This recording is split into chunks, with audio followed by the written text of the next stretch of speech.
આપણી સંકલ્પ ન્યૂઝ ચેનલને સબસ્ક્રાઇબ અને લાઇક કરો, બેલ આઇકન દબાવો જેથી આવનાર ન્યૂઝ અપડેટ્સની નોટિફિકેશન આપના મોબાઈલ પર સૌથી પહેલા પહોંચે. Like, subscribe and share the video. નમસ્કાર દર્શક મિત્રો, હું છું પૂજા ટંડેલ. સંકલ્પ ન્યૂઝમાં આપનું સ્વાગત છે. સમાચારની શરૂઆત કરતા પહેલા એક નજર આજના મુખ્ય સમાચાર ઉપર. વલસાડ પાવર હાઉસ વિસ્તારની નવી બની રહેલ જીબી કચેરીમાં લોખંડના સળિયાની ચોરી. એક મહિલા લોખંડના સળિયાની ચોરી કરતા સમગ્ર ઘટના સીસી કેમેરામાં કેદ. વલસાડના પાવર હાઉસ વિસ્તારમાં નવી બની રહેલ જીબી કચેરીમાં ચોરીની ઘટના સામે આવી છે, જેમાં એક મહિલા જીબીની કચેરીમાં લોખંડના સળિયાની ચોરીની ઘટના સમગ્ર સીસીટીવી કેમેરામાં કેદ થઈ હતી. આ ઘટનાની જાણ વલસાડ સિટી પોલીસને થતાં પોલીસે સીસીટીવીના આધારે તપાસ હાથ ધરી છે. ચોરી અંગેની ફરિયાદ નોંધવાની તજવીજ હાથ ધરી છે. જોકે બરચક વિસ્તારમાં ચોરીની ઘટના બનતા પોલીસે તપાસ હાથ ધરી છે.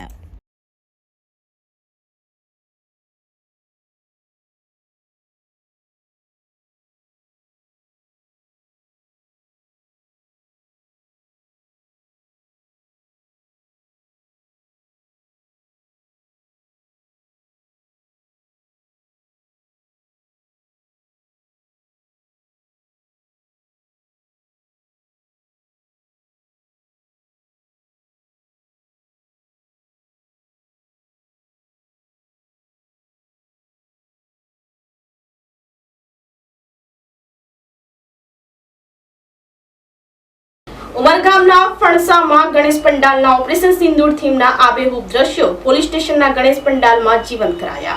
તિરંગાના રંગે બનેલા ગણેશ પંડાલમાં ગણપતિ બાપ્પાની મૂર્તિની પાછળ વિશાળ અશોક ચક્રનું નિર્માણ. વલસાડ જિલ્લામાં હાલ ગણેશ ઉત્સવની ભવ્ય ઉજવણી થઈ રહી છે. વિવિધ ગણેશ મંડળોએ અવનવી થીમ સાથે ગણેશ પંડાલોની સજાવટ કરી છે. ત્યારે ઉમરગામના ફણસા ગામના 10 મૂળિયા ફળિયાના ગણેશ પંડાલની ઓપરેશન સિંદૂર થીમે લોકોમાં દેશભક્તિ જગાવી છે. ઓપરેશન સિંદૂર ભારતીય સેનાના શૌર્યને પ્રદર્શિત કરતું વાસ્તવિક ઓપરેશન હતું, જેના દ્વારા ભારતીય સેનાએ પહલગામમાં થયેલા આતંકવાદ જેવા જઘન્ય કૃત્યનો બહાદુરીપૂર્વક જવાબ આપી સમગ્ર વિશ્વમાં ભારતીય સેનાની તાકાત પ્રદર્શિત કરી હતી. આ ઓપરેશન સિંદૂરની થીમ દ્વારા ગણેશ મંડળે લોકોમાં દેશપ્રેમની ભાવના વધારી છે. ઓપરેશન સિંદૂરની થીમનું આ ડેકોરેશન સૌપ્રથમ ઉમરગામ તાલુકાના ફણસા ગામના 10 મૂળિયા ફળિયાના ગણપતિ પંડાલમાં બનાવવામાં આવ્યું હતું. આ થીમ લોકોમાં ખૂબ જ આકર્ષણનું કેન્દ્ર બનતા ગણપતિ સ્થાપના માત્ર અઢી દિવસની હોવાથી વિસર્જન બાદ આ ડેકોરેશન ઉમરગામ પોલીસ સ્ટેશનના ગણેશ પંડાલમાં પ્રદર્શિત કરવામાં આવ્યું છે. ગણપતિ બાપાની મૂર્તિ પાછળ વિશાળ અશોક ચક્રનું નિર્માણ કરવામાં આવ્યું છે. આ ડેકોરેશનમાં રડાર, હેલિકોપ્ટર, ભારતીય સેનાના વીર જવાનો, ટેન્ક, રાઇફલ, હાઇડ આઉટ અને આઉટપોસ્ટના કટ આઉટ નહીં પરંતુ આબેહૂબ 3D રેપ્લિકાઓ બનાવવામાં આવી છે. આ દરેક રેપ્લિકાઓ બેટરી અને વીજળીથી મૂવમેન્ટ પણ કરે છે, જેથી ઓપરેશન સિંધુના આબેહૂબ દ્રશ્યો આંખો સામે જીવંત થાય છે. આ ડેકોરેશન કરનાર ફણસા ગામના હેતલકુમાર સતીશચંદ્ર પટેલે ઓપરેશન સિંદૂર થીમ કેમ પસંદ કરી તે જણાવતા કહ્યું હતું કે તેઓ ભારતીય સેનાના પરાક્રમો પ્રદર્શિત કરી લોકોમાં દેશભક્તિ જગાડવા ઈચ્છે છે. તેથી કટઆઉટ નહીં પણ દરેક વસ્તુની રેપ્લિકા ઊભી કરી છે. દર વર્ષે જનજાગૃતિની વિવિધ થીમ ઉપર ગણેશ પંડાલનું ડેકોરેશન કરવામાં આવે છે.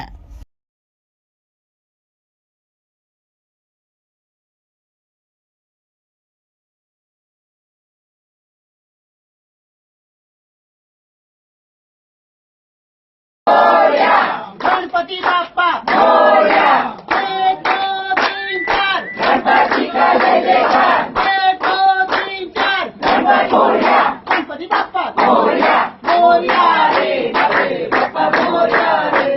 મારું નામ પટેલ હેતલકુમાર સતીશચંદ્ર છે અને અમારું ગામ ફણસા 10 મૂળિયા છે.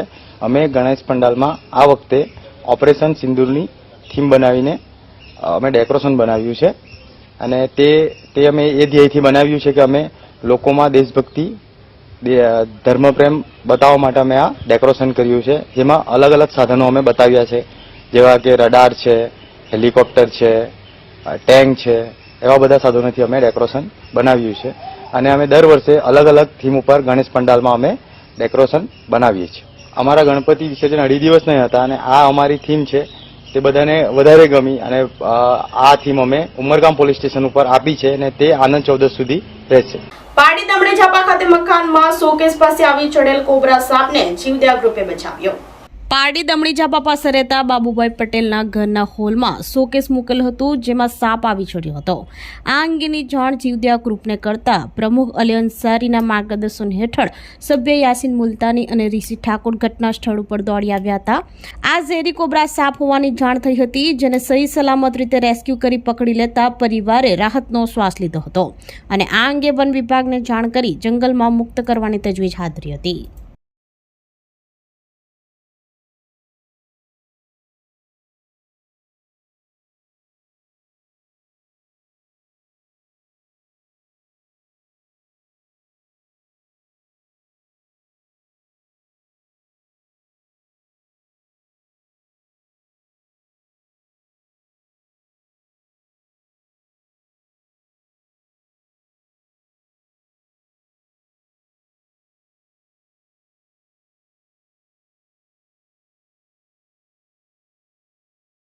તો આ હતા સમાચારો. નવા સમાચારો સાથે કાલે ફરી મળીશું. નમસ્કાર. આપણી સંકલ્પ ન્યૂઝ ચેનલને સબસ્ક્રાઇબ અને લાઇક કરો, બેલ આઇકન દબાવો, જેથી આવનાર ન્યૂઝ અપડેટ્સની નોટિફિકેશન આપના મોબાઈલ પર સૌથી પહેલા પહોંચે. Like, subscribe and share the video.